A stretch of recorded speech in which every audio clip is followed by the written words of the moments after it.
মা খাদিজাতুল কুবরা রাদিয়াল্লাহু তাআলা আনহা তিনি ইন্তেকালের পূর্বে রাহমাতুল লিল আলামিনকে তিনি তিনটা ওসিয়ত করেছিলেন। একটু জোরে বলেন তো ওসিয়ত কয়টা?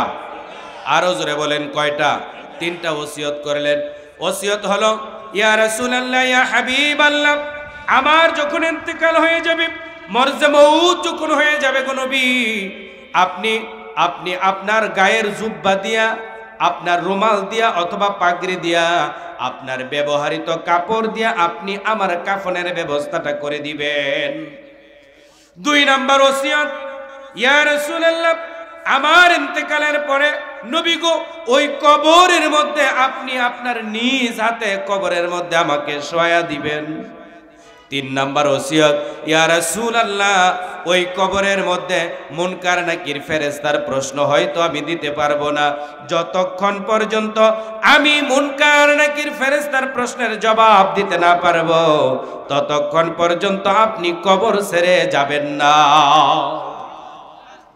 প্রিয় ভাইয়েরা, মা খাদিজা রাদিয়াল্লাহু তাআলা আনহা তিনি ইন্তেকাল করলেন।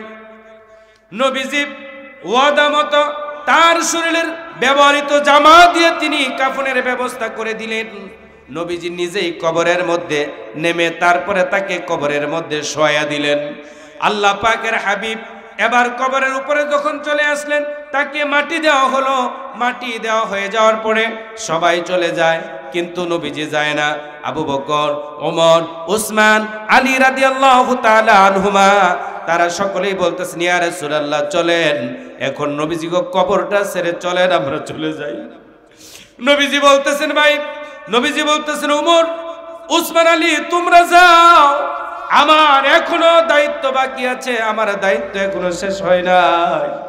আমার প্রিয়তমা খাদিজাকে আমি ওয়াদা দিয়েছি, আমি তার সাথে আরো কিছুটা সময় থাকবো, তোমরা চলে যাও। সবাই চলে গেল। নবীজি কবরের পাশে দাঁড়িয়ে আছেন, আর মুনকার নাকির ফেরেশতাও কবরের মধ্যে প্রবেশ করতে পারছে না। তার কারণ আপন জনেরা 40 কদম গেলে মুনকার নাকির ফেরেশতা কবরের মধ্যে প্রবেশ করে। শুনছেন কিনা? একটু জোরে বলেন তো, শুনছেন কিনা? নবীজি কবর ছাড়ে না, আর কবরের মধ্যে মুনকার নাকির ফেরেশতাও প্রবেশ করতে পারে না। আমার প্রিয় বন্ধুগণ, আমার প্রিয় ভাইয়েরা, অনেক সময় পার হয়ে গেল, কবরের মধ্যে ফেরেশতা প্রবেশ করতে পারে না। অগ্নি জিবরাইল আলাইহিস সালাতু ওয়াস সালাম রাহমাতুল লিল আলামিনকে এসে সালাম দিলেন, বললেন, ইয়া রাসূলুল্লাহ, সবাই চলে গেল গো নবী, আপনি কেন এখনো যান না? কেন আপনি এখানে? নবীজি বলতেছেন, ভাই জিবরাইল, আমি আমার খাদিজাকে ওয়াদা দিয়েছিলাম, এই কবরের মধ্যে মুনকার নাকির ফেরেশতার প্রশ্নের জবাব খাদিজা না দেওয়া পর্যন্ত আমি কবর ছেড়ে যাব না। আমার খাদিজা যদি জবাব দিতে না পারে আমি তাকে সহযোগিতা করব, এই জন্য কবরের পাশে দাঁড়িয়ে আছি। আমার ভাইয়েরা, হযরত জিবরাইল আলাইহিস সালাতু ওয়াস সালাম বলতেছেন, ইয়া রাসূলুল্লাহ, ইয়া হাবিবাল্লাহ, নবী গো, আপনি কবর না ছাড়লে তো মুনকার নাকির ফেরেশতা কবরে ঢুকতে পারে না। ইয়া রাসূলুল্লাহ, আপনি কবরটা ছেড়ে চলে যান। রাসূল বলেন, ভাই জিবরাইল, আমি যদি কবর ছেড়ে চলে যাই আমার খাদিজার কি হবে? রাহমাতুল লিল আলামিনকে জিবরাইল শোনায় দেয়, নবী গো, আল্লাহ পাক রব্বুল আলামিন আমাকে জানিয়ে দিয়েছেন, খাদিজা যদি নিজ থেকে ওই কবরের সওয়ালের জবাব যদি না দিতে পারে, তাহলে আল্লাহ পাক রব্বুল আলামিন গায়বী ভাবে মদদ দিয়ে সাহায্য করে তারপরে তার কবরের প্রশ্নের জবাবের ব্যবস্থা করে দিবে। আমার প্রিয় ভাইয়েরা, সেই কবরে আমাদেরকে তো সকলকেই যাওয়া লাগবে। প্রিয় ভাইয়েরা, আমি 67 নাম্বার সূরা কোরআনুল কারীমের, বলেন 67 নাম্বার সূরা, কত নাম্বার? 67 নাম্বার সূরা। সূরার নাম হলো সূরা মুলক। এই সূরা থেকে প্রথম 3টা আয়াতে কারিমা তেলাওয়াত করেছি। এই 3টা আয়াতকে সামনে নিয়ে আমি আপনাদের মাঝে অল্প সময়ে কিছু কথা বলে যেতে চাই, যদি শোনার মতো আগ্রহ আপনাদের পাই। আছে নাকি ভাই? প্রিয় ভাইয়েরা, তাহলে 67 নাম্বার সূরার নাম হলো সূরা আল মুলক। এর মধ্যে আয়াত আছে 30টা, রুকু আছে 2টা। কুরআনুল কারীমের এই সূরাটা মক্কায় অবতীর্ণ হয়েছে। কুরআনুল কারীমের মধ্যে 114টা সূরা আছে, 86টা হলো মাক্কি, 28টা হলো মাদানী। কথা কি ক্লিয়ার? যতটুকু বলেছি বুঝতে পেরেছেন?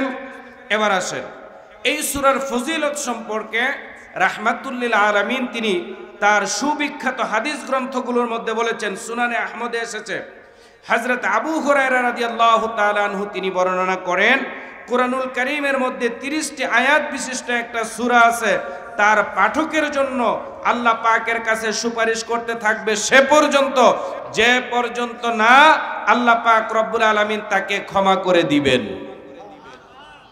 আরো জোরে বলেন সুবহানাল্লাহ।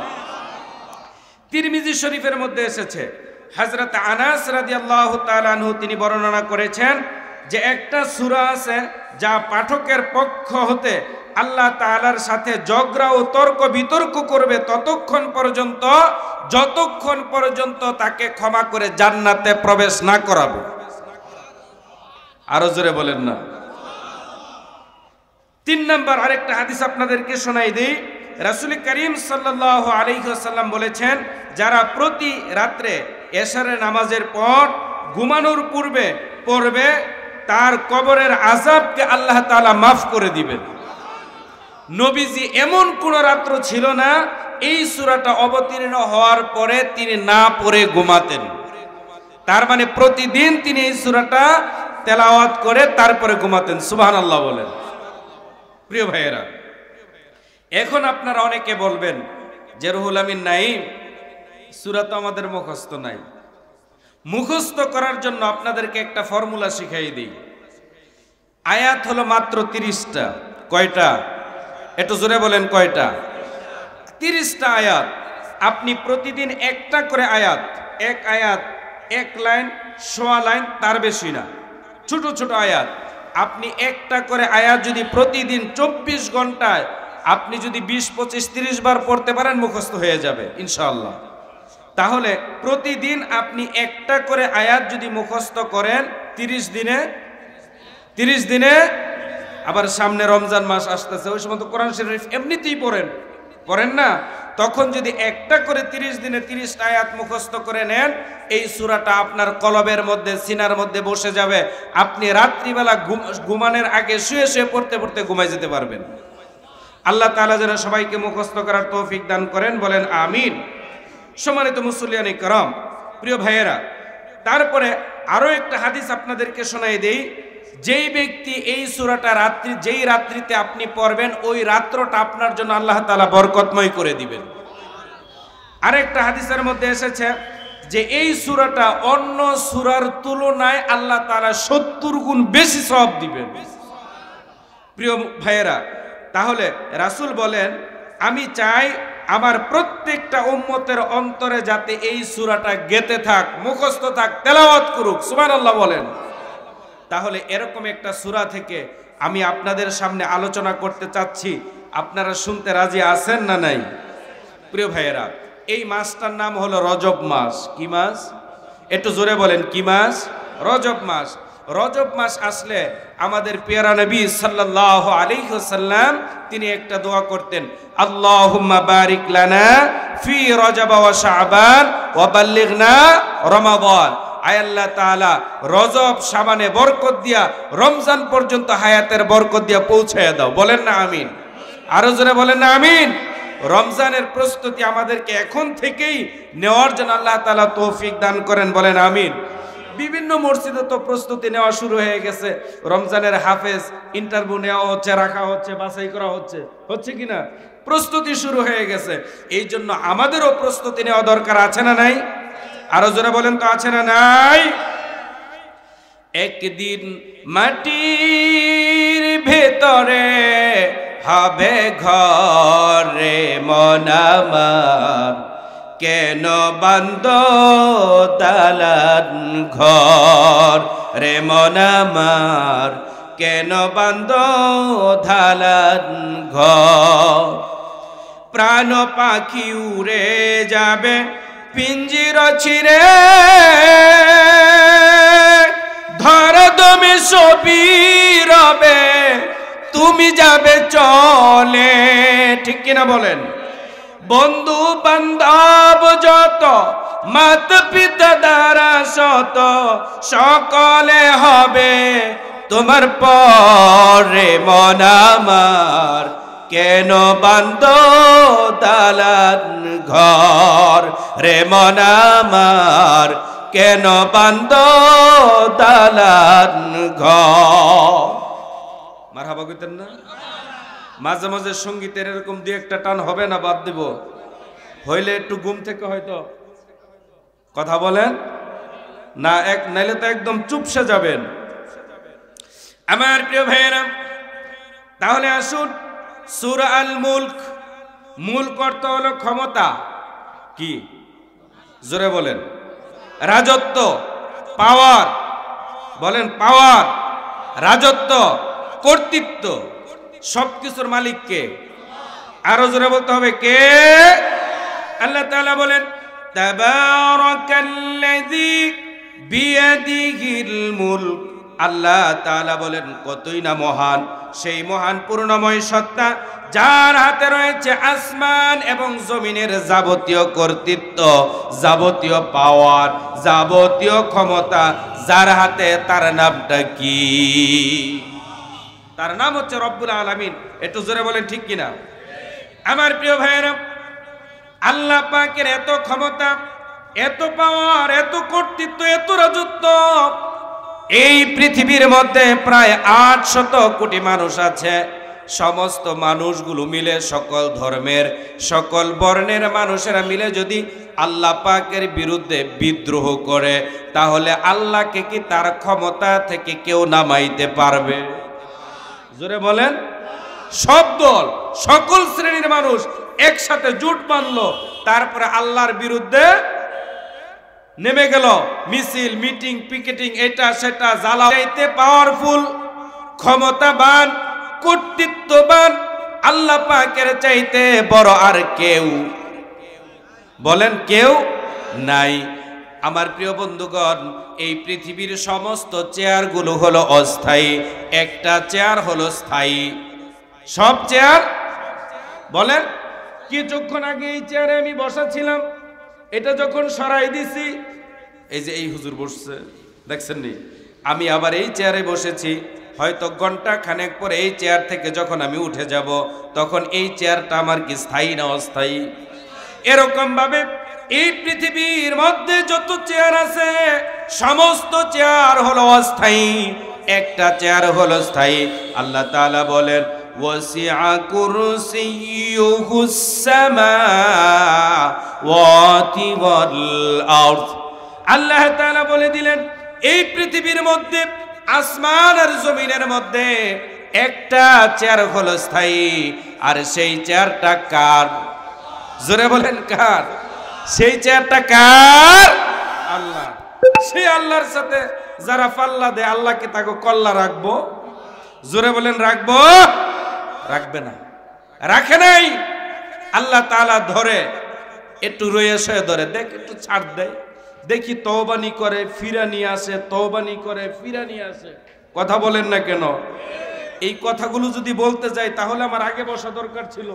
জাতির কি মেসেজ দিব? জাতি তো এখন ঘুমন্ত অবস্থায়, এই ঘুমন্ত অবস্থায় তো আবার মাইরা নেই।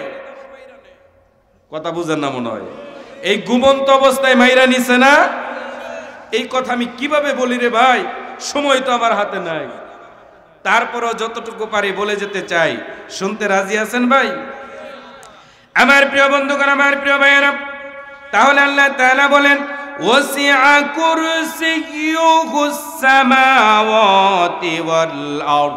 আকাশ আর জমিনের মধ্যে একটা চেয়ার হলো স্থায়ী, আর সেই চেয়ারটা হলো একমাত্র রব্বুল আলামিনের। এছাড়া যত চেয়ার আছে সব চেয়ার হলো অস্থায়ী। একটু জোরে আবারও বলেন কথা ঠিক কিনা? সে আল্লাহ তাআলা বলে দেন লাহু মা ফিস সামাওয়াতি ওয়া মা ফিল আরদ। আল্লাহ তাআলা বলেন আকাশ আর জমিনে যা কিছু আছে তার সব কিছুর মালিকানা কার? আকাশ এবং জমিনে যা কিছু আছে মালিকানা কার? একমাত্র আল্লাহ পাকের, শুধুমাত্র আল্লাহ পাকের, কেবলমাত্র আল্লাহ পাকের। এখানে কোনো শরীক নাই, অংশীদার নাই। কথা বলতে হবে ঠিক কি না? আমার প্রিয় ভাইয়েরা, আল্লাহ তাআলা সে কথাগুলো বলে দিলেন, তাবারাকাল্লাযী নাযালাল ফুরকানা আলা আবদিহি লিয়াকুনা লিল আলামিনা নাযীরা। পরম পবিত্র মহিমান্বিত সে মহান সত্তা, যিনি তার বান্দাকে কোরআন নামক এই ফুরকান দিয়া এই পৃথিবীর মধ্যে প্রেরণ করেছেন, যাতে করে সত্য এবং মিথ্যার মধ্যে তিনি এই কোরআন দিয়া পার্থক্য করে দেন। একটু জোরে আওয়াজ করে কথা বলেন ঠিক কিনা? তাহলে সত্য আর মিথ্যা এই দুইটাকে পার্থক্য করবে যেই জিনিসটা, তার নাম কি? জোরে বলেন কি নাম? এই কোরআনুল কারীমের নাম কি শুধু কোরআন? না, এই কোরআনুল কারীমের আরেকটা নাম হলো হুদা, আরেকটা নাম হলো সিফা, আরেকটা নাম হলো নূর, আরেকটা নাম হলো তানজিল। এরকম ভাবে কোরআনের অনেকগুলো নাম আছে। মারহাবা বলেন। এই সবগুলো নাম যিনি দিয়েছেন তিনি কে? তিনি হচ্ছেন আমার আল্লাহ সুবহানাহু ওয়া তাআলা। আরেকটু জোরে বলেন না সুবহানাল্লাহ। সে আল্লাহ আমাদের ব্যাপারে বলছেন, ওয়া খুলিকাল ইনসানু দাঈফা। আল্লাহ তাআলা বলেন, এই মানুষগুলোকে আমি সবচাইতে দুর্বল করে তারপরে এই দুনিয়ার মধ্যে প্রেরণ করেছি। একটু জোরে বলেন না মারহাবা। তাহলে আল্লাহ তাআলা এই পৃথিবীর মধ্যে আমাদেরকে সবচাইতে দুর্বল করে বানিয়ে পাঠিয়েছেন। প্রিয় ভাইয়েরা, একটা মুরগির বাচ্চা দেখবেন ডিম থেকে ফুটে হাঁটতে পারে। একটা ছাগল বলেন আর গাভী বলেন, তার বাচ্চা মায়ের পেট থেকে বেরিয়েই কিন্তু সে নিজে নিজে খেতে পারে, হাঁটতে পারে, চলতে পারে। আর একটা মানুষ এই পৃথিবীর মধ্যে আসার পরে চলতে পারে না, হাঁটতে পারে না, নিজে খেতে পারে না। কথা বলেন প্রিয় বন্ধুগণ। তাহলে আল্লাহ তাআলা সে কথাটাই বললেন, ওয়া খুলিকাল ইনসানু দাঈফা। এই মানুষ হলো সবচেয়ে বেশি দুর্বল। এই মানুষ কি? জোরে বলেন। এই মানুষকে আল্লাহ তাআলা দুর্বল করে বানিয়ে পাঠিয়েছেন। সুবহানাল্লাহ। আল্লাহ তাআলা তারপরে বলেন, কুলিল্লাহুম্মা মালিকাল মুলকি তুতিল মুলকা মান তাশা ওয়া তানজিউল মুলকা মিম্মান তাশা ওয়া তুইজ্জু মান তাশা ওয়া তুযিল্লু মান তাশা বিয়াদিকাল খায়র ইন্নাকা আলা কুল্লি শাইইন কাদির। আল্লাহ তাআলা বলে দিলেন, কুলিল্লাহুম্মা মালিকাল মুলক। সব কিছু রাজত্ব কার হাতে? জোরে বলেন। ক্ষমতা যাকে ইচ্ছা তিনি ক্ষমতা দান করেন, যাকে ইচ্ছা তাকে ক্ষমতা থেকে আবার লাত্তি দা সরাইয়া দেয়। যাকে ইচ্ছা আল্লাহ তাআলা সম্মানিত করেন, আবার যাকে ইচ্ছা আল্লাহ তাআলা জুতা পিটায়া তারপরে বের করে দেন না। তাহলে এই ক্ষমতা যার হাতে তিনি কে? ওহু আলা কুল্লি শাইইন কাদির। নিশ্চয় সে আল্লাহ, সব কিছুর উপর তার ক্ষমতা, তার উপরে কারো ক্ষমতা নাই। সব কিছুর উপর ক্ষমতা যার, তিনি কে? একটু জোরে আওয়াজ করে বলেন তো তিনি কে? এই জন্য কোরআনুল কারীমে আল্লাহ তাআলা বলেন, হুয়াল আউয়ালু ওয়াল আখিরু ওয়াজ যাহিরু ওয়াল বাতিল ওয়া হুয়া আলা কুল্লি শাইইন কাদির। হুয়াল আউয়াল, প্রথমেও আল্লাহ, শেষেও আল্লাহ, জমিনেও আল্লাহ, আকাশেও আল্লাহ। সব জায়গায় কে? প্রথমে আল্লাহ আল্লাহ, শেষে ও আল্লাহ আল্লাহ, আকাশে আল্লাহ আল্লাহ, জমিনে আল্লাহ আল্লাহ। নিখিল জাহান গাই গুণগান তার নামে, আমরাও গাহি তাআলা হামদে বারি তাআলা, হামদে বারি তাআলা, হামদে বারি তাআলা। তাহলে জমিনেও আল্লাহ, আকাশেও আল্লাহ, প্রথমেও আল্লাহ, শেষেও আল্লাহ। প্রিয় ভাইয়েরা, এখানে একটা কথা মনে পড়ে গেল, বলবো? শোনাবো? আমার প্রিয় বন্ধুগণ, আমার প্রিয় ভাইয়েরা, আমি এবং আপনি বাবা আদম আলাইহিস সালাতু ওয়াস সালাম থেকে এই পর্যন্ত, এখন থেকে কিয়ামত পর্যন্ত এই দুনিয়ার মধ্যে যত মানুষ এসেছেন, আছেন, আসবেন, সকলে আমরা একসাথে রূহের জগতে ছিলাম। আল্লাহ তাআলা আমাদেরকে সেখানে প্রশ্ন করেছিলেন, আলাস্তু বিরাব্বিকুম, আমি কি তোমাদের রব নই? সেই দিন আমরা সকলেই এক বাক্যে এক কথায় আমরা জবাব দিয়েছিলাম, ক্বালু বালা, নিশ্চয় আপনি আমাদের রব। কথা বলেন ঠিক কিনা? তাহলে রূহের জগতে আমরা আল্লাহ পাক রব্বুল আলামিনের কাছে স্বীকৃতি দিয়ে এসেছি, আল্লাহ আপনি একমাত্র আমাদের রব। আল্লাহর কাছে সেখানে স্বীকৃতি দিয়ে এই দুনিয়ার মধ্যে এসে আবার এমনও লোক আছে যারা নিজেই দাবি করে বসেছিল, আনা রব্বুকুমুল আলা, আমি সবচাইতে বড় খোদা। আছে না নাই? ও বন্ধু, একটু জোরে বলতে হবে, আছে না নাই? আমার প্রিয় বন্ধুগণ, এই কথাগুলো তারা সেখানে বলেছিল, আমি আর আপনি এই দুনিয়ার মধ্যে আল্লাহ তাআলা আমাদেরকে পাঠালেন, আবার কবরের মধ্যে আমাদেরকে নিবেন। কথাগুলো সামনে আসবে যখন, আমি বলে যাব ঠিক তখন। প্রিয় বন্ধুগণ, মাঝখানে একটা ঘটনা মনে পড়ে গেল। ইমাম আবু হানিফা রহমাতুল্লাহি আলাইহির কথা। ইমাম আবু হানিফা রহমাতুল্লাহি আলাইহি তিনি একটা নাস্তিকের সাথে একটা ডিবেট করবেন, একটা কনসার্টের মধ্যে তারা তর্ক বিতর্কে বসবেন। নাস্তিক ব্যক্তি ইমাম আবু হানিফা রহমাতুল্লাহি আলাইহিকে দাওয়াত করলেন। অনেক মানুষ দাওয়াত করলো। আপনাদের এই মিরপুর শেরেবাংলা স্টেডিয়ামে মনে করেন অ্যানাউন্স করে মানুষ জমা হয়ে গেল। আর দেখা গেল ওই নাস্তিক ব্যক্তি, নাস্তিক পাদ্রীরা জমায়েত হয়ে গেল। কিন্তু ইমাম আবু হানিফা রহমাতুল্লাহি আলাইহি 10 মিনিট যায়, আধা ঘন্টা, 1 ঘন্টা, 1.5 ঘন্টা, 2 ঘন্টা চলে যায়, তিনি আসেন না। তারপরে একদিক থেকে আসতেছেন আর নাস্তিক ব্যক্তি বলতেছে, তোমাদের ইমাম যিনি নাকি সময়ের গুরুত্ব দিতে জানে না, তার সাথে কি ডিবেট করব? তার সাথে কোনো ডিবেটই হবে না। এইরকম ভাবে এই কথা বলে যখন মজমাকে ভেঙে দেওয়ার চেষ্টা করলো, তৎক্ষণাৎ ইমাম আবু হানিফা রহমাতুল্লাহি আলাইহি মজলিসের মধ্যে এসে হাজির হয়ে গেল। আর ওই নাস্তিক ব্যক্তি বলতে লাগলো, ইমাম তুমি তো সময়ের কাণ্ড জ্ঞান তোমার নাই, অতএব তোমার সাথে কোনো ডিবেট হবে না। ইমাম আবু হানিফা রহমাতুল্লাহি আলাইহি তিনি বলতেছেন, নাস্তিক ভাই, আমার একটা কথা শোনো, আমাকে তো আমার পক্ষে একটু আরজি পেশ করার সুযোগ দিবে, বলো কি হয়েছে? এবার ইমাম আবু হানিফা রহমাতুল্লাহি আলাইহি তিনি বলতেছেন, আমি যখন আমার বাড়ি থেকে বের হলাম, সামনে এসে দেখি বিশাল একটা নদী, তার মধ্যে কোনো নৌকা নাই, মাঝি নাই, কিছুই নাই। আমি সেখানে দাঁড়িয়ে দাঁড়িয়ে চিন্তা করতেছিলাম কিভাবে আমি এই নদীটা পার হই।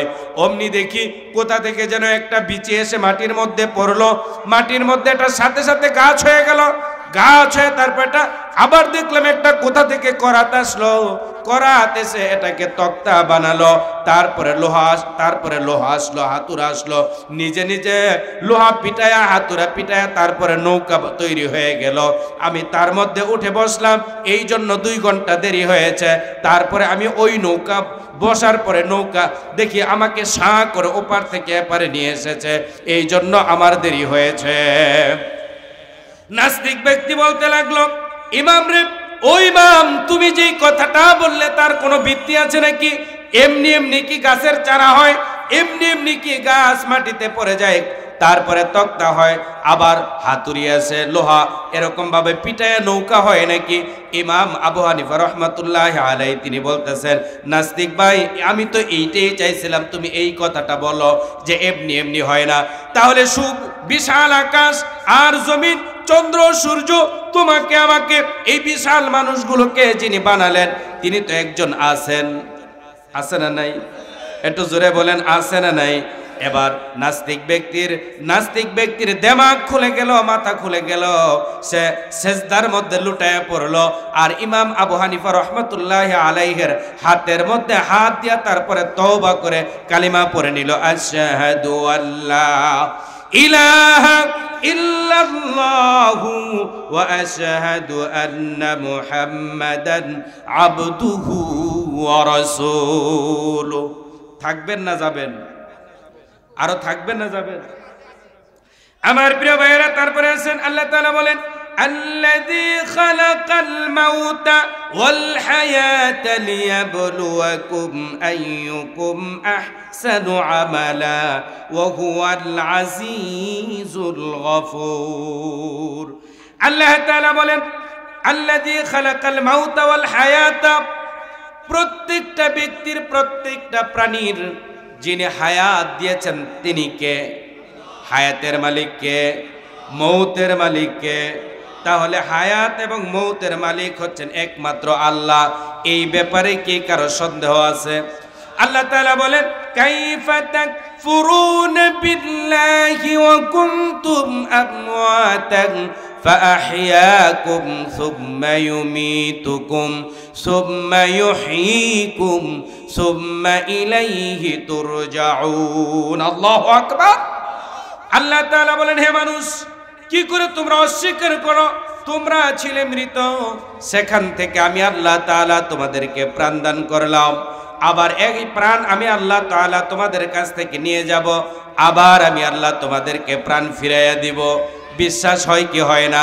আল্লাহ তাআলা বলেন আবার আমার ওই কাছে তোমাদেরকে ফিরে আসা লাগবে। একটু জোরে আওয়াজ করে কথা বলেন ঠিক কিনা? সময় পেলে ব্যঙ্গে সুরে বলতাম, এই জন্য আমি শর্টে একবারে মানে ফাতালে মারতেছি। কথা কি বোঝা যাইতেছে? যেহেতু রাত্র গভীর হয়ে গেছে এই জন্য খালি ফাতালে, বুঝতে সমস্যা হচ্ছে না তো? আমার প্রিয় বন্ধুগণ, হায়াত হলো 5 প্রকার। প্রত্যেকটা মানুষের হায়াত হলো 5 প্রকার। কয় প্রকার? একটু জোরে বলেন তো কয় প্রকার? প্রথমে রূহের জগতে। প্রথমে কোথায়? বলেন বলেন। প্রথমে রূহের জগতে ছিলাম, তারপরে আলমে বতন মায়ের পেটে, তারপরে কোথায়? মায়ের পেটে। তারপরে আল্লাহ তাআলা এই দুনিয়ার মধ্যে এনেছেন। তারপরে এই দুনিয়া থেকে যখন আবার আমি আপনি কবরে চলে যাব, ওই কবরের মধ্যে গেলে আমাকে আপনাকে 3টা প্রশ্ন করা হবে। একটু জোরে বলেন কয়টা?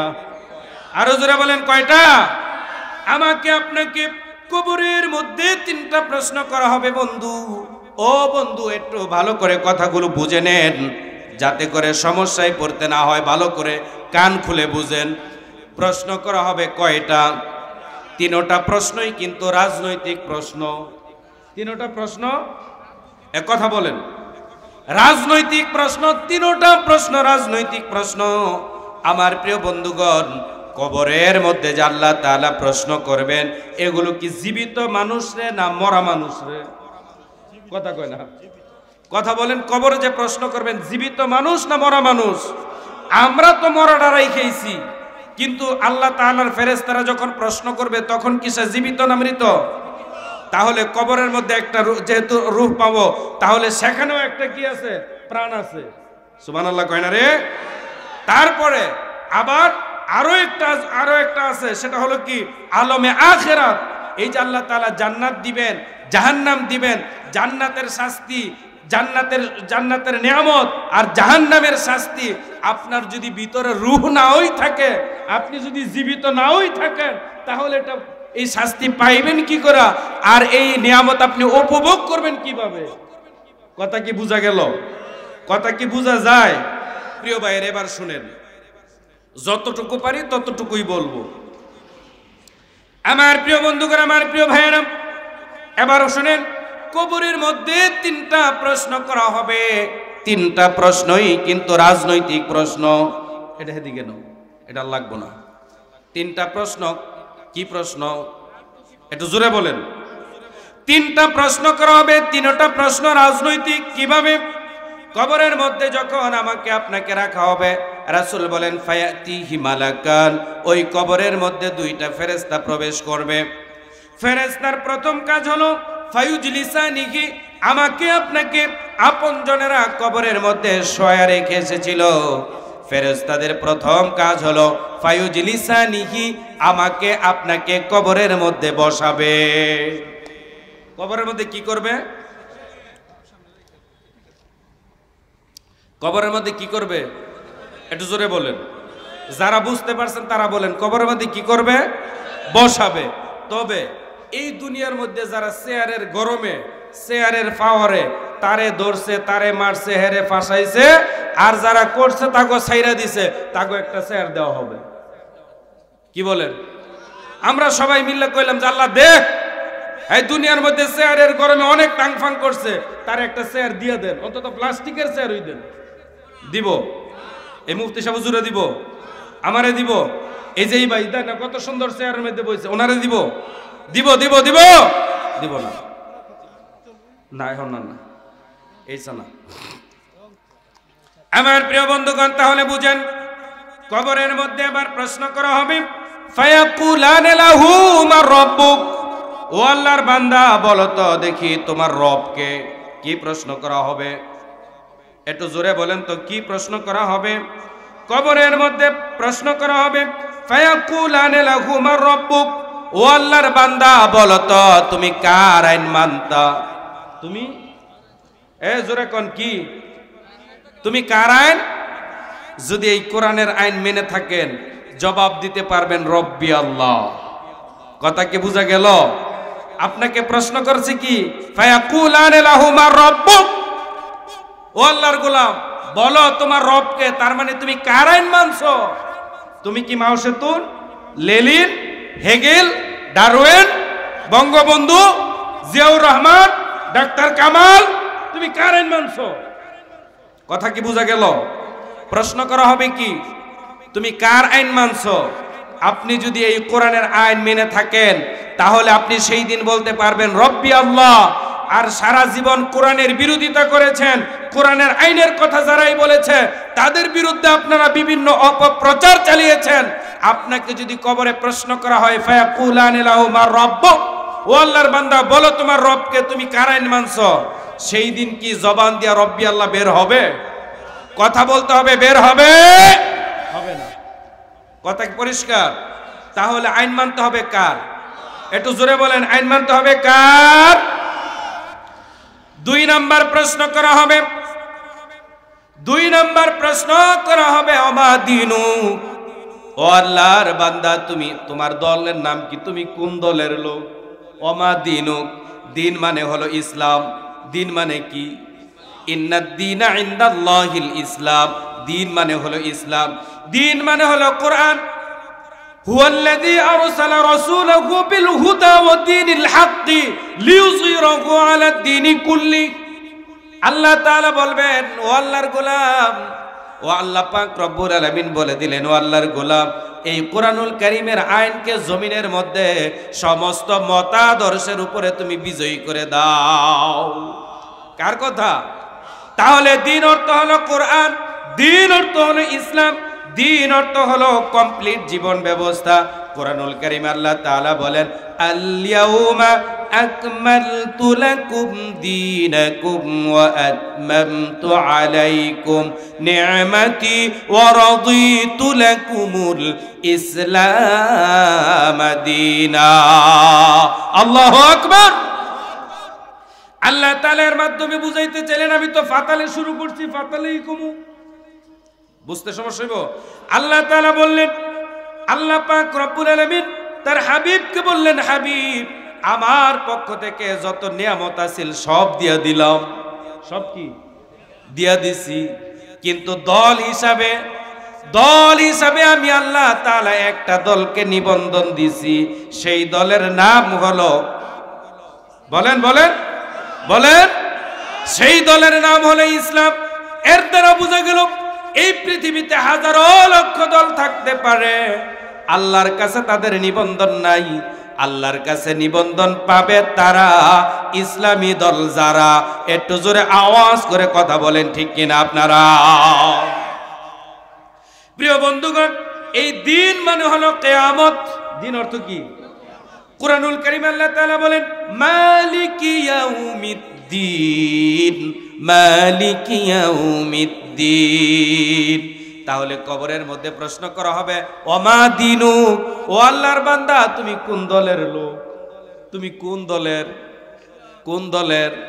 আল্লাহ তাআলার ফেরেশতারা কবরের মধ্যে 2 নাম্বার যে প্রশ্ন করবে, এটা রাজনৈতিক প্রশ্ন না অরাজনৈতিক? কথা বলেন, এটা রাজনৈতিক না অরাজনৈতিক? প্রশ্ন করবে তুমি কোন দলের লোক, তুমি কোন দল?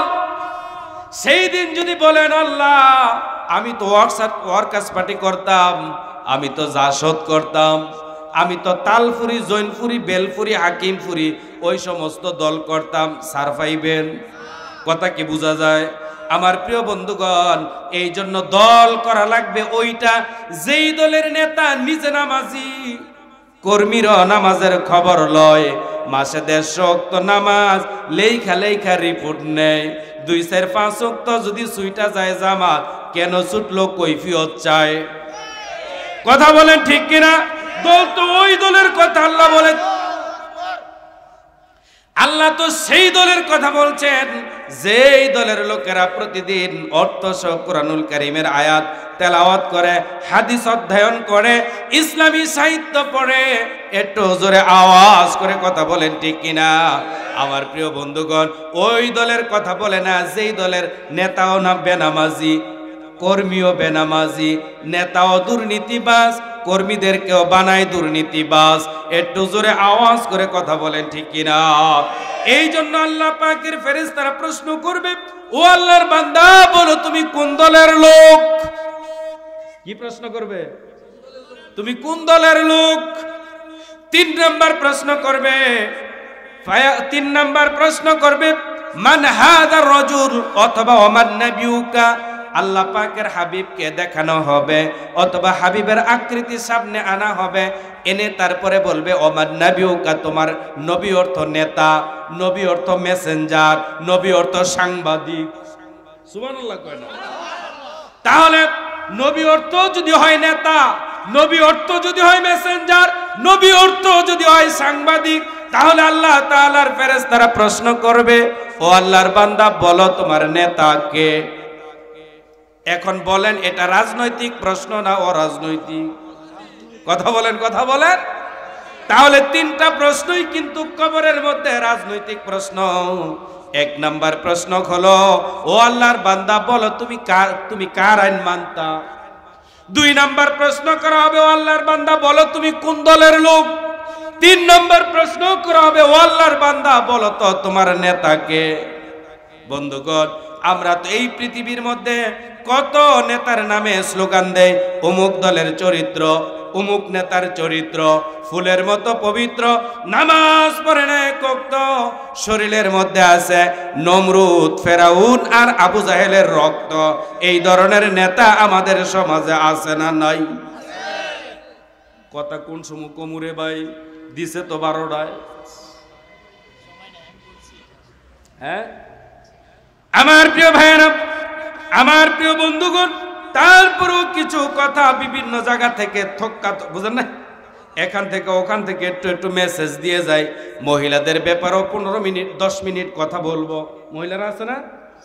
আছে না? গেছে গা মহিলা পিছতে আওয়াজ দিয়ে দেখছেন বাচ্চারা আছে, মানে পিছনতে বাচ্চা মেয়েরা বলতেছে কে আছে, আলহামদুলিল্লাহ কন্যা। তাইলে মহিলাগো সম্পর্কে একটু আওয়াজ হইব, ইনশাল্লাহ হইব না? চলবো না বন্ধ হইব?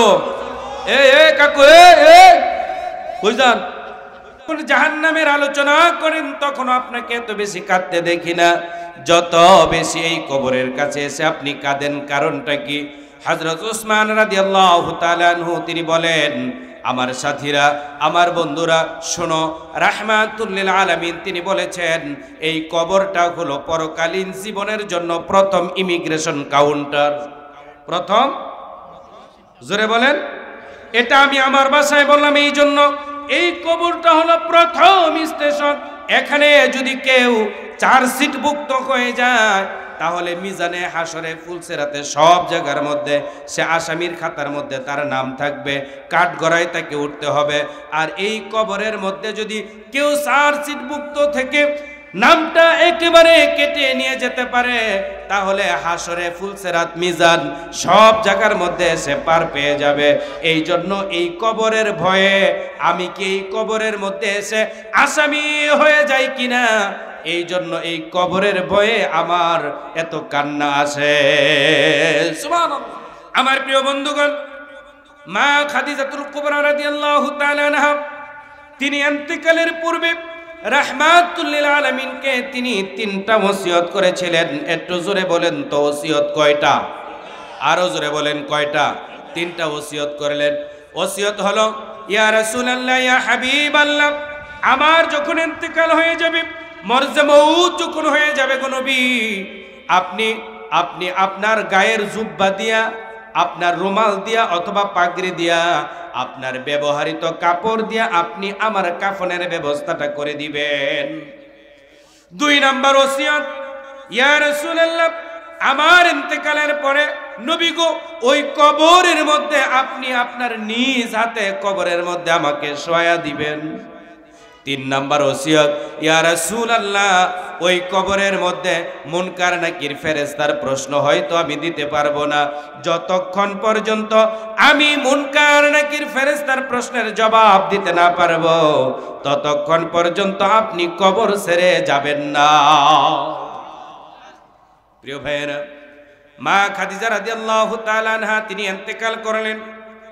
নবীজি ওয়াদা মতো তার শরীরের ব্যবহৃত জামা দিয়ে তিনি কাফনের ব্যবস্থা করে দিলেন। নবীজি নিজেই কবরের মধ্যে নেমে তারপরে তাকে কবরের মধ্যে শোয়া দিলেন। আল্লাহ পাকের হাবিব এবার কবরের উপরে যখন চলে আসলেন, তাকে মাটি দেওয়া হলো।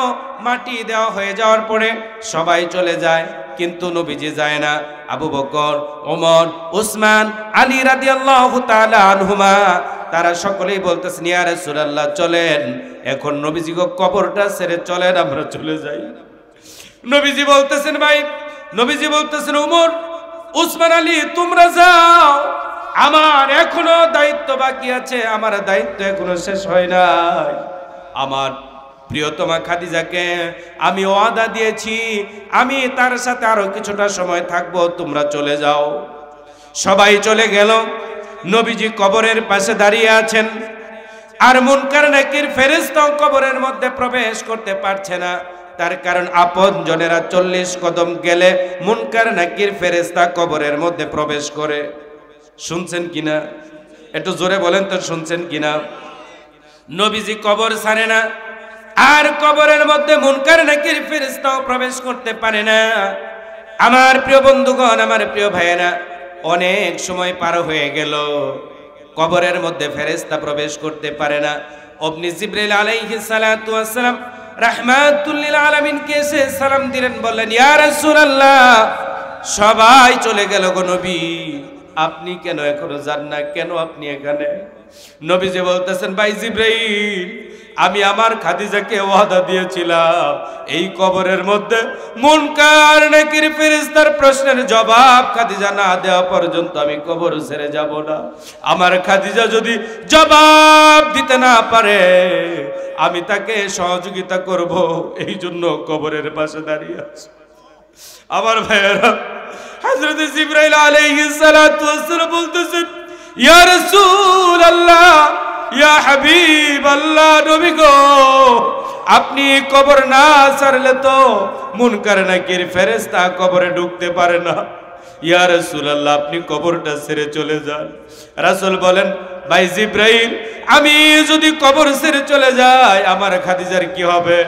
রাহমাতুল লিল আলামিনকে জিবরাইল শোনায় দেয়, নবী গো, আল্লাহ পাক রব্বুল আলামিন আমাকে জানিয়ে দিয়েছেন, খাদিজা যদি নিজ থেকে ওই কবরের সওয়ালের জবাব যদি না দিতে পারে, তাহলে আল্লাহ পাক রব্বুল আলামিন গায়বী ভাবে মদদ দিয়ে সাহায্য করে তারপরে তার কবরের প্রশ্নের জবাবের ব্যবস্থা করে দিবে। আমার প্রিয় ভাইয়েরা, সেই কবরে আমাদেরকে তো সকলকেই যাওয়া লাগবে, না যাওয়া লাগবে না? একটু বলেন তো, যাওয়া লাগবে না থাকা যাবে? যাওয়া লাগবে। এই জন্য এই কবরকে আমাদেরকে ভয় করা দরকার আছে না নাই? আমার প্রিয় বন্ধুগণ, এই জন্য আমরা এই সমাজটা পাল্টাতে চাই, নতুন সমাজ গড়তে চাই, যেই সমাজটা হবে আল্লাহর কোরআন দিয়া। কথা বলেন না কেন আপনারা? আমার প্রিয় বন্ধুগণ, আমরা এই সমাজ পাল্টাতে চাই ক্ষমতা দিয়া নয়, দুর্নীতি দিয়া নয়, মাদক দিয়া নয়, সন্ত্রাস দিয়া নয়, জিনা দিয়া নয়, চাঁদাবাজি করে নয়। আমার প্রিয় বন্ধুগণ, এরকম ভাবে নাটক, সিনেমা, এগুলো দিয়ে আমরা এই সমাজকে পরিবর্তন করতে চাই না। আমরা এই সমাজকে পরিবর্তন করতে চাই আল্লাহ পাকের কোরআনের রঙে রঙিন বানিয়ে। একটু জোরে আওয়াজ করে কথা বলেন, ঠিক কিনা? আপনি যদি এই কোরআনের রঙে রঙিন করে যদি আপনি এই সমাজকে পাল্টাতে চান, তাহলে এই সমাজের যে সমস্ত মানুষেরা আছে তাদেরকে 4টা জিনিসের ভয় দিতে হবে। কয়টা? একটু জোরে বলেন, কয়টা? 4টা বিষয়ের ভয় তাদের অন্তরে ঢুকাই দিতে হবে। 1 নম্বর আল্লাহ পাকের ভয়, তার মানে আল্লাহ পাকের জাহান্নামের ভয়, কঠিন শাস্তির ভয়। 2 নম্বরে হলো মৃত্যুর ভয়। আমার প্রিয় বন্ধুগণ, এই কথাটা বলে যেতে পারলাম না, আবার যদি সময় পাই বলে যাব। 2 শ্রেণীর মৃত্যু আছে, এগুলো ওদিকে হাত দিলে লম্বা হয়ে যাবে। কথার নাম লতা, লতা বাড়তে থাকবে, চলতে থাকবে, এই জন্য সেদিকে গেলাম না। 1 নম্বরে আল্লাহ পাকের ভয়, 2 নম্বরে মৃত্যুর ভয়, 3 নম্বরে কবরের আযাবের ভয়, আর 4 নম্বরে পরকালীন জীবনে অনন্তকাল সীমাহীন জীবনের যে শাস্তি আছে, ওই শাস্তির ভয়। এই 4টা ভয় যদি আপনি কোরআন হাদিস দিয়া মানুষের অন্তরের মধ্যে ঢুকাই দিতে পারেন, ওই মানুষটা দুর্নীতি করবে না, চাঁদাবাজি করবে না, সন্ত্রাসী করবে না, মাদক গ্রহণ করবে না। একটু জোরে আওয়াজ করে কথা বলেন, ঠিক কিনা? আমার প্রিয় বন্ধুগণ, এই জন্য আমরা এই সমাজটা পাল্টাতে চাই কি দিয়া? একটু জোরে বলেন তো, এই সমাজ আমরা পাল্টাতে চাই কি দিয়া? আমার প্রিয় বন্ধুগণ, আমার প্রিয় ভাইয়েরা, মহিলাদের ব্যাপারে কিছু কথা বলা দরকার, কারণ তারাই হয়েছে এই দেশের বারবার সরকার। কথা কর নাকি? ক্ষমতায় এসেছে তারা বারবার, আর আমাদের পুরুষদেরকে জ্বালায়া পোড়ায়া করছে। কথা বলেন, কথা বলেন, করছে না করে নাই? এই জন্য আগামী দিনের বাংলাদেশ আমরা কোনো নারী নেতৃত্ব চাই না। রাজি আছেন?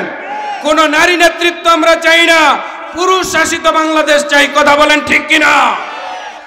আমার প্রিয় বন্ধুগণ, আমার প্রিয় ভাইয়েরা, হাদিস শরীফ থেকে শোনাই দিই, রাহমাতুল লিল আলামিন বলেছেন, মহিলারা যদি 6টা কাজ করে।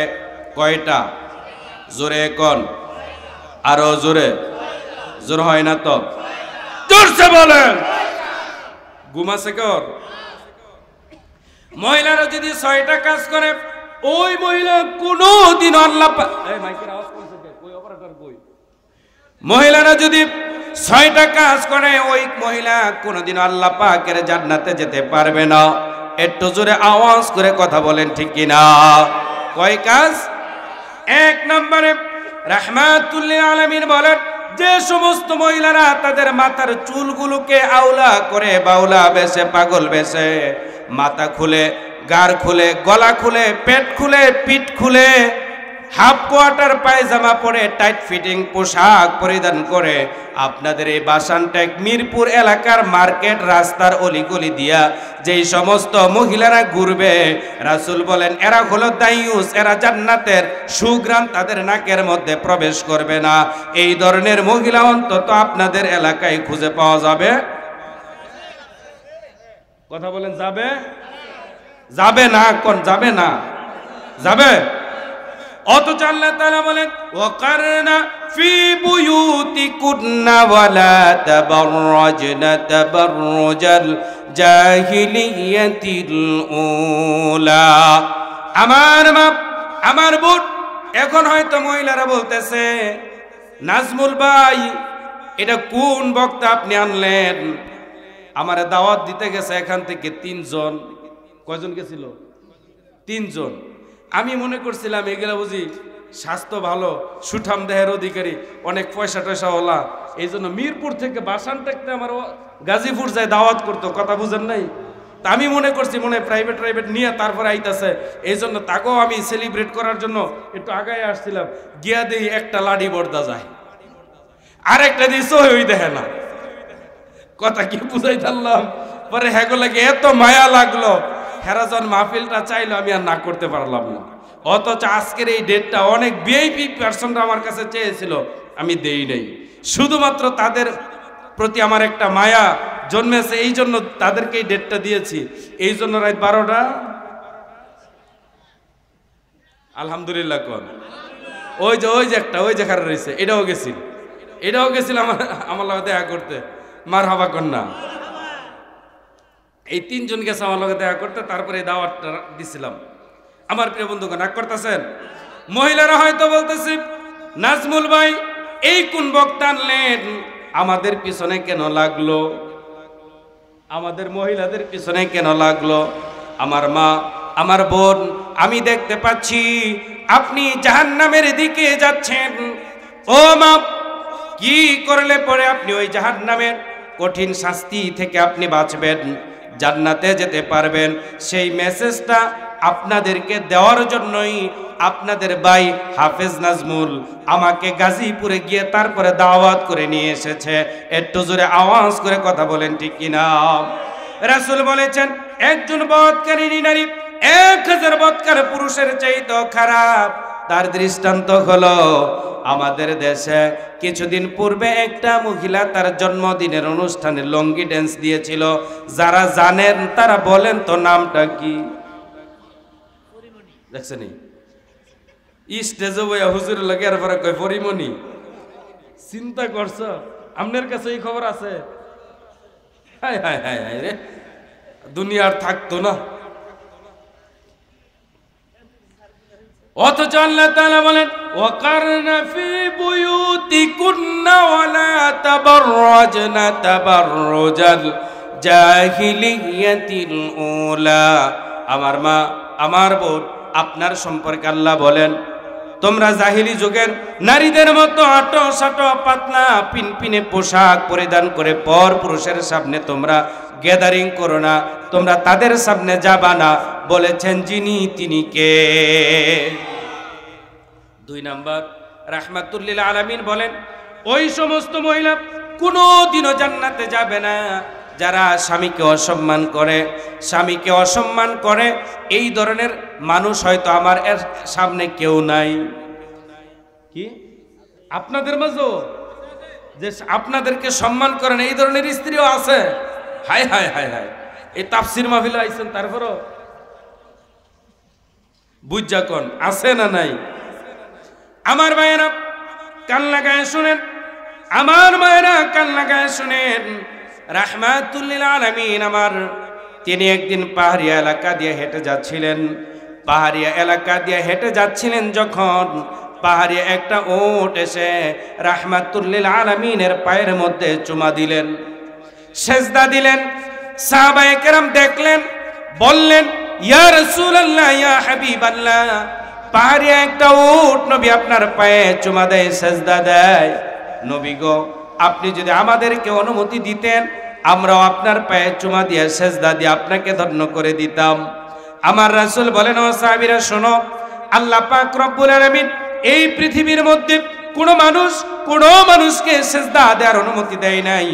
যদি দিত প্রত্যেকটা স্ত্রীকে বলে দিত আপন আপন স্বামীর পায়ে যেন সকাল সন্ধ্যা তারা সেজদা দেয়। আমার মা, আমার বোন, আপনার স্বামীকে আল্লাহ তাআলা এতটা সম্মান দিলেন। আমার মা, আমার বোন, আপনার স্বামীকে আল্লাহর রাসূল এত সম্মান দিলেন, আপনি কেন সম্মান করবেন না? আপনিও যদি সম্মান দেন আর আপনার অধিকারও যদি আপনার স্বামী ফিরাইয়া দেয়, স্বামী আর স্ত্রী বানাইলো যে মেস্তরি। কথা কি বোঝা যায়? স্বামী আর স্ত্রী বানাইলো যে মেস্তরি, সে বড় আজব কারিগর টুনটুনা টুন। আছে না নাই? একটু কথা কন না। তাহলে স্বামী আর স্ত্রী উভয়কে আল্লাহ তাআলা মাফ করে আল্লাহর জান্নাতে পাঠাই দিবে। একটু জোরে আওয়াজ করে কথা বলেন ঠিক কিনা? 3 নাম্বার, রাহমাতুল লিল আলামিন বলেন যে সমস্ত মহিলারা তাদের স্বামী রেখে ভিন্ন পুরুষের সাথে খালাতো ভাই, চাচাতো ভাই, ফুফাতো ভাই, জেঠাতো ভাই, গ্রাম্য ভাই, দেবর ভাই, class friend, close friend, boyfriend, তাদের সাথে যারা আড্ডা মারবে, চ্যাটিং করবে, ডেটিং করবে, রাহমাতুল লিল আলামিন বলে তারাও জান্নাতে যাবে না। একটু জোরে আওয়াজ করে কথা বলেন ঠিক কিনা? এই ধরনের মহিলা তো আপনাদের মিরপুর বাসানটেক এলাকায় খুঁজে পাওয়া যাবে না। আসেনি? বোটানিক্যাল গার্ডেন কোন গো, চিড়িয়াখানা কোন এন্দায় গেলা এদিকে হয়নি এটি হয়। হায় হায় হায় হায় রে, দেখছ? এগুলো আপনারা জানেন। আমার ভাইরা, আমার মা, আমার বোন, এই জন্য আপনি আপনার চাচাতো ভাই, খালাতো ভাই, জেঠাতো ভাই, ফুফাতো ভাই, গ্রাম্য ভাই, দেবর ভাই, class friend, close friend, boyfriend, তাদেরকে 3/21টা তালাক দিয়া বঙ্গোপসাগরের উপরে পাঠায় দিয়া আপনি আপনার স্বামীকে যত বেশি আপন করে নিবেন, মহাব্বতের সময় কাটাবেন, তত বেশি দুইজনের মধ্যে মহাব্বত সৃষ্টি করে দিবেন যিনি তিনি কে। বাকি 3টা থাক, আরে না থাক, 3টা তো কইছি, আর 3টা থাক। তো গেছে গেছে লোক যে গেছে গা, কারণ কি গেছে কে? ওই যে একটা দেখছেন পেট হাতাইতে হাতাইতে যাইতেছে, ক্ষুধা লাগছে, এটা পেটের মধ্যে হাত দিয়ে আবার বুঝাইতেছে মুরব্বী মানুষ। হ্যাঁ, আপনারা যাইবেন নাকি? কাম আমার আরো আছে। দিয়েছেন রাত 12টায়, 3টা পর্যন্ত যদি ওয়াজ না করতারি তাহলে কি এর বক্তা গো? মুরব্বী কি কর? যেইভাবে আপনি কানটারে ঘুরছেন, আপনি তো কথা না শোনার ওই কথা। আরে ডাকেন, এটা না করলে তো যারা হাসতো না, একটু হাসারও তো দরকার আছে। কি বলেন? খালি ওয়াজ শুনলে সব ফেটা যাইব? এ রাত কিরা খিচুড়ি নাই, সিন্নি নাই, একটু হাসাহাসি হোক, ওয়াজও হোক। মারহাবা কন্যা, আরো জোরে। সামনে যদি আনেন তাহলে 9টার কালে দিয়েন, আর 12টা একটা যতক্ষণ লাগে এতক্ষণ দিব। আপনারা 12টার সময় দিবেন, আমি তো 3টা বাজামো। ওই নাজমুল ভাই যাইতেছে কি জানি কইব, আইয়া আয়েন আমনের খবর আছে, আতলাডি আছে, আপনার রফিডনি আছে। লিল্লাহে তাকবীর, লিল্লাহে তাকবীর। নাজমুল ভাইয়ের আগমন মাহফিল কমিটির পক্ষ থেকে। নাজমুল ভাই প্রত্যেক বছর নাজমুল ভাই যে এই মাহফিলটা সুন্দর করে করতারে, এই জন্য আপনারা সহযোগিতা করবেন তো ইনশাল্লাহ? এই কথা কোন সহযোগিতা করবেন তো? মোনাজাতের আগে কেডা কেডা উঠতে যাবেন, হাত তোলেন। আপনি যাইবেন? হাত তোলেন, কেডা কেডা মোনাজাতের আগে যাইবেন? একটাইও হাত উঠাইছে না। এই রুমাল, তো রুমালটা থুয়া যান।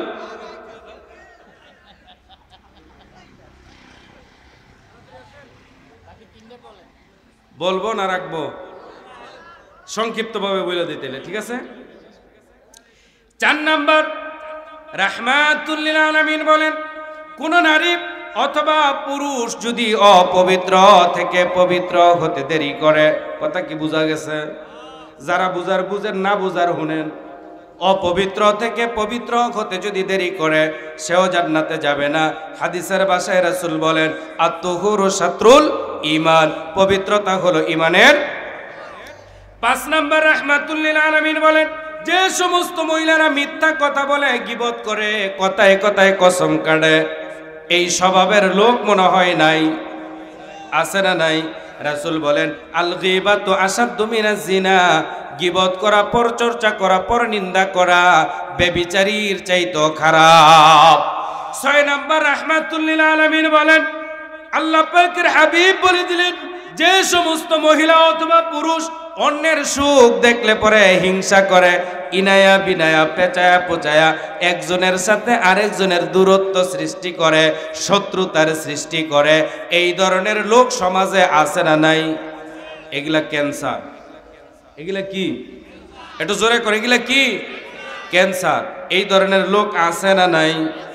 আমার প্রিয় বন্ধুগণ, এখন মহিলারা মনে মনে ভাবতেছে আর বলতেছে, রুহুল আমিন নাইম গো নাজমুল ভাই আপনারা আনছে, এর লেগে খালি নাজমুল ভাইয়ের পক্ষে স্লোগান দিলেন, তাকে পক্ষে ওয়াজ করলেন, আমগো ব্যাপারে তো কিছু কইলেন না। আমগো স্বামী নামের কিছু আসামিও তো আছে,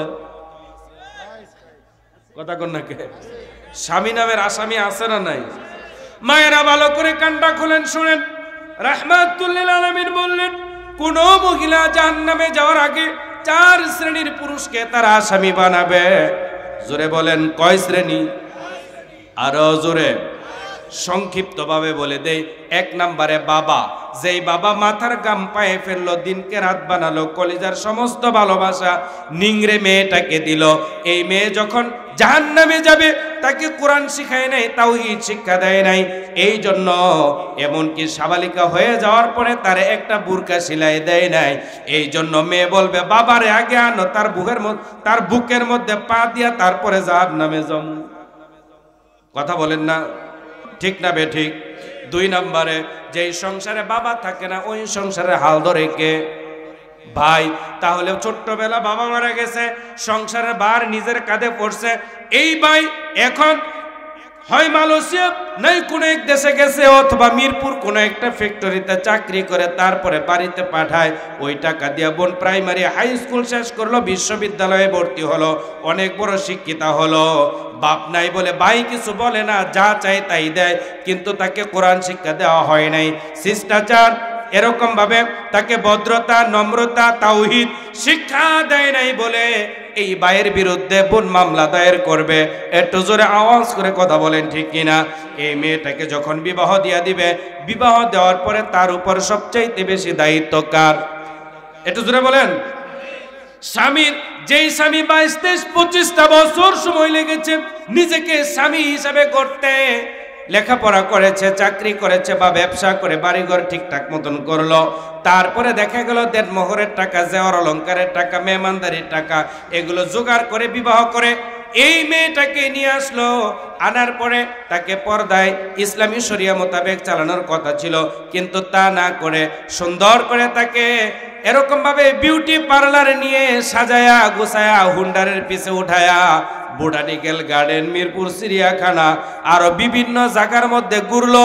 রাস্তার 2 সাইডে যত মানুষ ছিল সমস্ত মানুষেরা তার স্ত্রীর শরীরের মধ্যে কোথায় কি আছে পোস্টমর্টেম করে লাইছে। কথা কোন নাকি? ঠিক না বে ঠিক? ও স্বামী, তুমি তো হয়ে গেলা আসামি। তোমার স্ত্রী যখন জাহান্নামে যাবে, তোমার স্ত্রী যখন জাহান্নামে যাবে তোমাকেই প্রথম আসামি বানাবে। কথা বলেন ঠিক কিনা?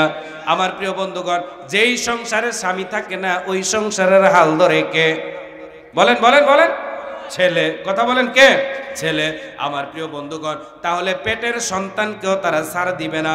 তাহলে বাবাকে আসামি বানাবে, ভাইকে আসামি বানাবে, স্বামীকে আসামি বানাবে, নিজের নারী ছিঁড়া সন্তান এই সন্তানটাকেও সে আসামি বানাবে। এই জন্য আল্লাহ তাআলা বলে দিলেন, ইয়া আইয়ুহাল্লাযীনা আমানু কু আনফুসাকুম ওয়া আহলিকুম নারা। ও হে তোমরা যারা ঈমান আনছো, তোমরা নিজেরা জাহান্নামের আগুন থেকে বাঁচো, তোমাদের আহাল আয়াল অধীনস্থ যারা আছে তাদের প্রত্যেককে জাহান্নাম থেকে বাঁচাও। এই আদেশটা যিনি করেছেন তিনি কে? রাহমাতুল লিল আলামিন বলে দিলেন, কুল্লুকুম রাইন ওয়া কুল্লুকুম মাসউলুন আন রাইয়াতিহি। প্রত্যেকটা লোক দায়িত্বশীল। এই দায়িত্বের বেলায় অবহেলা করবে যারা, জাহান্নামের কাঠগড়ায় আসামি হয়ে আল্লাহর সামনে দাঁড়াবে তারা। একটু জোরে আওয়াজ করে কথা বলেন ঠিক কিনা আপনারা? এই জন্য দায়িত্ব পালন করা দরকার আছে না নাই? এটা প্রত্যেকের দায়িত্ব। কার? জোরে বলেন কার? এখানে অনেকগুলো কথা ছিল, এই কথাগুলো আজকে বলতে পারলাম না, যদি কোনোদিন দেখা হয় বলে দিব ইনশাআল্লাহ। আমার প্রিয় বন্ধুগণ, এই মহিলারা শুধু ক্ষমতার ব্যাপারেই তারা লেডিস ফার্স্ট না, ইসলামের ব্যাপারেও তারা লেডিস ফার্স্ট। মারাবা কন্যা আরো জোরে বলেন। এই যে কোরআনুল কারীম দেখতে পাচ্ছেন, এই কোরআনুল কারীমের দাওয়াত সর্বপ্রথম গ্রহণ করেছে কে? পুরুষ না নারী? যিনি গ্রহণ করেছিলেন তিনি হলেন আম্মাজান মা খাদিজাতুল কুবরা রাদিয়াল্লাহু তাআলা আনহা। যিনি সর্বপ্রথম কোরআনের দাওয়াত গ্রহণ করলেন, তিনি তৎকালীন আরবের 7ম নম্বরের শিল্পপতি ছিলেন। সমস্ত ধনরাশি রাসূলের পায়ের গোড়ায় ছেড়ে দিলেন। রাসূলকে বললেন, যত পারেন খরচ করেন, আল্লাহর জমিনে আল্লাহর দ্বীন কায়েমের আন্দোলনে আপনি খরচ করেন, আর কালিমার পতাকাটা আপনি তুলে ধরেন। এই কোরআনের জন্য, ইসলামের জন্য সর্বপ্রথম যিনি শাহাদাত বরণ করেছিলেন নারীদের মাঝে তিনি কে? আম্মাজান মা সুমাইয়া রাদিয়াল্লাহু তাআলা আনহা। রাসূলের ইন্তেকালের পরে রাহমাতুল লিল আলামিনের পরিবারের পক্ষ থেকে যিনি সবচাইতে বেশি এই কোরআনের দাওয়াত করেছেন, ইসলামী আন্দোলনের আঞ্জাম দিয়েছেন, তিনি আর কেউ নয়, তিনি ছিলেন আম্মাজান মা আয়েশা রাদিয়াল্লাহু তাআলা আনহা। একটু জোরে আওয়াজ করে কথা বলতে হবে ঠিক কিনা? মহিলাদের ইসলামে এত এত এত অবদান থাকার কারণে আল্লাহ পাক রব্বুল আলামিনের হাবিব বলে দিলেন, এই মহিলারা যদি মাত্র 4টা কাজ করে, জোরে বলেন, কয়টা? জোরে কোন, আরো জোরে। রাহমাতুল লিল আলামিন বলেন যদি 4টা কাজ করে তারা, আল্লাহ তাআলা তাদের জন্য জান্নাতের দরজা খোলা রাখবেন। 8টা কাজ হবে, দরজা জান্নাতের দরজা খোলা থাকবে। মারহাবা কইতেন না? হাদিসের ভাষায় রাসূল বলেন আল মারআতু সাল্লাত খামসাহা ওয়া সামাত শাহরাহা ওয়া আহসানাত ফারজাহা ওয়া তাআত বালাহা ফাদখালা মিন আইয়ি আবওয়াবিল জান্নাহ। রাহমাতুল লিল আলামিন বলেন ফরজ নামাজ 1 নম্বরে, 2 নম্বরে ফরজ রোজা, 2 নম্বরে, 3 নম্বরে সতীত্বের হেফাজত, আর 4 নম্বরে হলো স্বামীর বৈধ আনুগত্য। কয়টা হলো? তাহলে কাজ কয়টা? ফরজ নামাজ, ফরজ রোজা, সতীত্বের হেফাজত, স্বামীর বৈধ আনুগত্য। এই 4টা কাজ যদি করে জান্নাতের দরজা খোলা থাকবে। কয়টা? আরো জোরে বলেন কয়টা? বলেন আলহামদুলিল্লাহ। আরো জোরে বলেন আলহামদুলিল্লাহ। যা হইছে কোন আলহামদুলিল্লাহ।